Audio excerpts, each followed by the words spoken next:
آپ کو میں نے پڑھا دیا تھا سرائنم.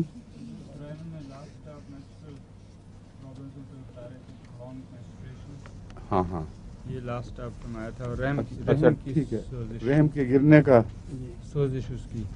ہاں مگر اس میں ایک اور چیز بھی ہے. یہ نہیں فرمایا. ٹھیک ہے شروع ہے.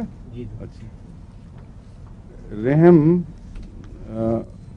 سارا حصہ یہ جو ہے جس کا ریپروڈکشن سے تعلق ہے وہ ڈھیلا ہو کے نیچے کی طرف بوجھ بنتا ہے اور پرولیپس بھی ہو جاتا ہے اس سے, اور اس میں بلیڈنگ کا جو میں بتا چکا نا اسپرٹس میں کبھی کبھی وقفے کے بعد ہوتی ہے.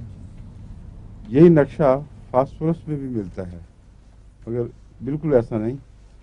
فاسفورس میں بھی رحم کے نیچے گر کے اور سارا مسکولر سسٹم جو نظام ہے عضلات کا سنبھالتا ہے وہ ڈھیلا پڑ جائے, اس کی جو بد اثرات ہونے چاہیے وہ ہوتے ہیں.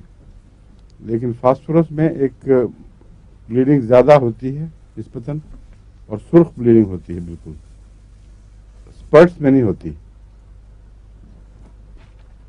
اس میں معلوم ہوتا ہے رکتی ہے پھر ہوتی ہے پھر رکتی ہے, اور اس کی بلیڈنگ کی طرف سے اور فاسفورس کی دوسری علامتوں کے ساتھ اس کا فرق کیا جا سکتا ہے. مگر ہے بہت ضروری اس چیز کو وقت پہ سنبھالنا. ابھی چند دنوں میں جرمنی سے ایک رپورٹ ملی تھی کہ کسی کو اس طرح تکلیف ہے, میں نے اس کا تجویز کیا, اللہ کے فضل سے دوسرے دن ہی رپورٹ آ گئی کہ ایک دم سنبھل گئی ہے طبیعت ماشاء اللہ. وقت کے اوپر چیز یاد آ جائے تو کام آتی ہے.